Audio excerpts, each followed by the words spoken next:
दोस्तों, इस पूरे सौरमंडल में हमारी धरती इकलौती ऐसा ग्रह है जहाँ पर जीवन संभव है। धरती के शांत वातावरण ने यहाँ पर जीवन को पनपने और फलने फूलने का भरपूर मौका दिया है।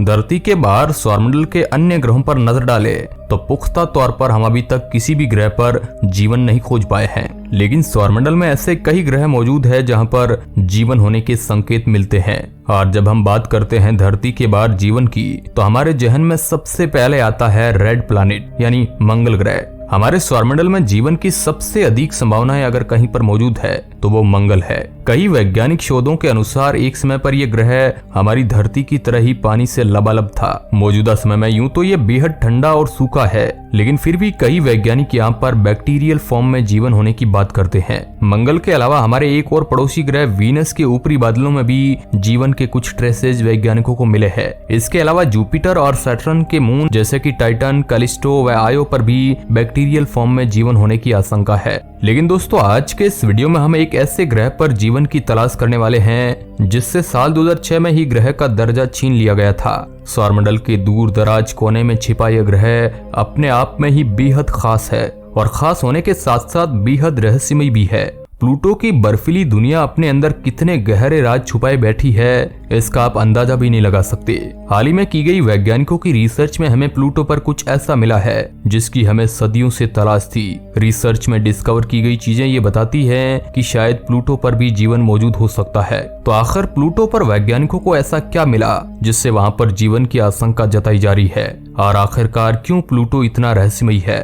तो तैयार हो जाइए प्लूटो के एक अद्भुत सफर के लिए, जहां पर हम हाल ही में की गई रिसर्च के साथ साथ इसके गहरे राजों से भी पर्दा उठाने वाले हैं। नेपच्यून के बाद प्लूटो हमारे सौरमंडल का पहला बौना ग्रह है। एक समय था जब हमारे सौरमंडल में 9 ग्रह हुआ करते थे, जिसमें प्लूटो भी शामिल था। लेकिन बाद में जैसे जैसे हमने सौरमंडल को और करीब से जाना, हमें प्लूटो जैसे कई अन्य ग्रह भी मिलने लग गए, जिसके बाद साल 2006 में IAU यानी कि इंटरनेशनल एस्ट्रोनॉमिकल यूनियन द्वारा प्लूटो को एक ड्वार्फ प्लैनेट यानी कि बौने ग्रह का दर्जा दे दिया गया। सौरमंडल के किसी भी सेलेस्टियल ऑब्जेक्ट को एक ग्रह होने के लिए 3 रूल फॉलो करना पड़ता है। सबसे पहला, उसे सूर्य का चक्कर लगाना होता है, और दूसरा, वह इतना बड़ा होना चाहिए कि उसकी ग्रेविटी के कारण उसका आकार है जो गोल हो जाए, और आखिरी शर्त यह है कि उसकी ग्रेविटी इतनी होनी चाहिए कि उसके आसपास मौजूद सारे छोटे बड़े पिंड उसमें समाहित हो जाए या फिर उसका चक्कर लगाने लग जाए, पास में स्वतंत्र ना घूमे। प्लूटो पहली और दूसरे क्राइटेरिया को तो फिल करता ही था, लेकिन तीसरे को नहीं। प्लूटो गोल था और सूर्य का चक्कर भी लगाता था, लेकिन प्लूटो के आसपास काइपर बेल्ट में ऐसे कई छोटे बड़े पिंड थे जो प्लूटो के इर्द गिर्द तैरते रहते थे, और प्लूटो अपने गुरुत्वाकर्षण से उन सारे छोटे बड़े पिंडों को अपना चांद न बना पाया, और इसी कारणवश साल 2006 में इसे ग्रह की श्रेणी से बेदखल कर दिया। दोस्तों, यूं तो इसे ग्रह की श्रेणी से बेदखल कर दिया गया, लेकिन इस इंसिडेंट के कारण प्लूटो ने दुनिया भर में खूब सुर्खियां बटोरी और एक लंबे समय तक चर्चा का विषय बना रहा। सौरमंडल के कोने में स्थित यह ग्रह बेहद ठंडा है। -387 डिग्री सेल्सियस के साथ ये सोलर सिस्टम के सबसे ठंडी जगहों में से एक है। लगभग 508 करोड़ किलोमीटर की दूरी से यह सूर्य का चक्कर लगाता है। प्लूटो का एक साल धरती के 248 सालों के बराबर होता है। और मजे की बात तो यह है कि साल 1930 में जब इस ग्रह को खोजा गया, तब से लेकर अब तक प्लूटो ने सूर्य का एक चक्कर भी पूरा नहीं किया है। प्लूटो का डायमीटर 2380 किलोमीटर है और ये हमारे चांद से भी छोटा है। आपको जानकर और भी हैरानी होगी, लेकिन ये अमेरिका से भी ज्यादा छोटा है। इतने छोटे होने के बावजूद भी प्लूटो के पास कुल 5 चांद है। साल 2015 से पहले तक वैज्ञानिकों को प्लूटो में कोई खास दिलचस्पी नहीं थी, और ऐसा इसलिए था क्योंकि उस समय से पहले तक हम प्लूटो के बारे में ना के बराबर ही जानते थे। वैज्ञानिकों को ऐसा लगता था कि प्लूटो महज एक विशालकाय गोल एस्ट्रॉइड की तरह है और यहाँ पर डिस्कवर करने के लिए कुछ ज्यादा चीजें मौजूद ही नहीं है। साइंटिस्ट प्लूटो को एक ठंडे चट्टान की तरह मानते थे जिसका कोई महत्व नहीं है। साल 2015 से पहले तक प्लूटो की ली गई तस्वीरें बेहद धुंधली थी, और ऐसा इसलिए था क्योंकि वह सूरज से बहुत दूर है, साथ ही में वह आकार में भी बहुत छोटा है। हबल स्पेस टेलीस्कोप द्वारा ली गई प्लूटो की सबसे साफ तस्वीर भी कुछ ऐसी दिखती थी, लेकिन फिर साल 2015 में न्यू होराइजन्स स्पेसक्राफ्ट ने हमें प्लूटो की एक ऐसी दुनिया से रूबरू करवाया जिसने प्लूटो को लेकर हमारी सोच को पूरी तरह से बदल कर रख दिया। 14 जुलाई 2015 को न्यू होराइजन स्पेसक्राफ्ट ने प्लूटो को फ्लाई बाय किया और इसी के साथ ये प्लूटो को फ्लाई बाय करने वाला पहला अंतरिक्ष यान बना। अपने फ्लाई बाय के दौरान न्यू होराइजन स्पेसक्राफ्ट ने प्लूटो का गहराई से अध्ययन किया, वहां की कई सारी तस्वीरें कैप्चर की और इसके मून्स के बारे में भी कई सारी चीजों का पता लगाया। न्यू होराइजन के ऑब्जर्वेशन में ये पता चला कि प्लूटो का सबसे बड़ा चांद जो कि सैरोन है, उसका डायमीटर प्लूटो के डायमीटर का लगभग आधा है। प्लूटो का ये चांद प्लूटो का लगभग आधे से थोड़ा ही कम है। प्लूटो और सैरोन को कई बार बाइनरी सिस्टम भी कहा जाता है, क्योंकि ऐसा प्रतीत होता है जैसे कि ये दोनों एक दूसरे का ही चक्कर लगा रहे हो। सितंबर साल 2016 में वैज्ञानिकों को प्लूटो के चांद सैरोन के नॉर्थ पोल पर लाल और ब्राउन रंग का एक धब्बा मिला। सैरोन के नॉर्थ पोल में प्रेजेंट ये धब्बा ऑर्गेनिक मॉलिक्यूल से मिलकर बना है। आपको बता दें कि ऑर्गेनिक मॉलिक्यूल जीवन की उत्पत्ति के लिए एक बहुत ही अहम भूमिका निभाते हैं, जो इस ओर इशारा करता है कि शायद सैरोन के इस एरिया में बैक्टीरियल फॉर्म में जीवन मौजूद हो सकता है। और सबसे खास बात यह है कि प्लूटो के चांद पर मौजूद ये धब्बा प्लूटो के कारण ही बना है।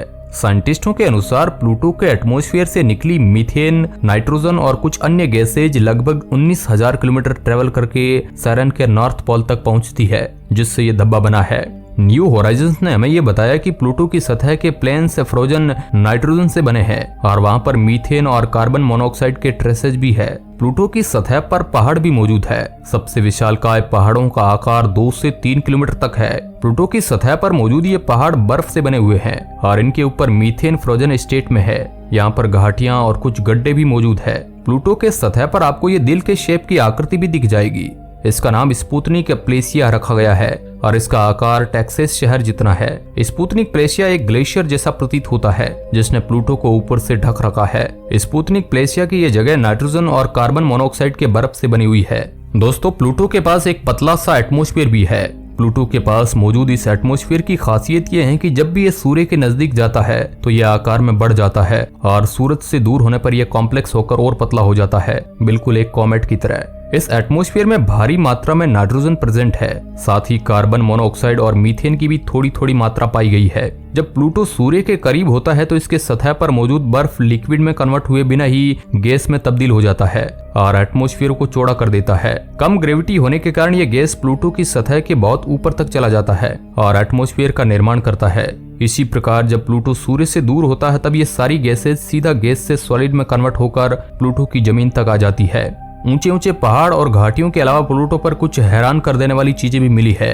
हाल ही में नासा के द्वारा प्लूटो की कुछ तस्वीरें जारी की गई, जिसमें बर्फीले ज्वालामुखी को देखा गया है।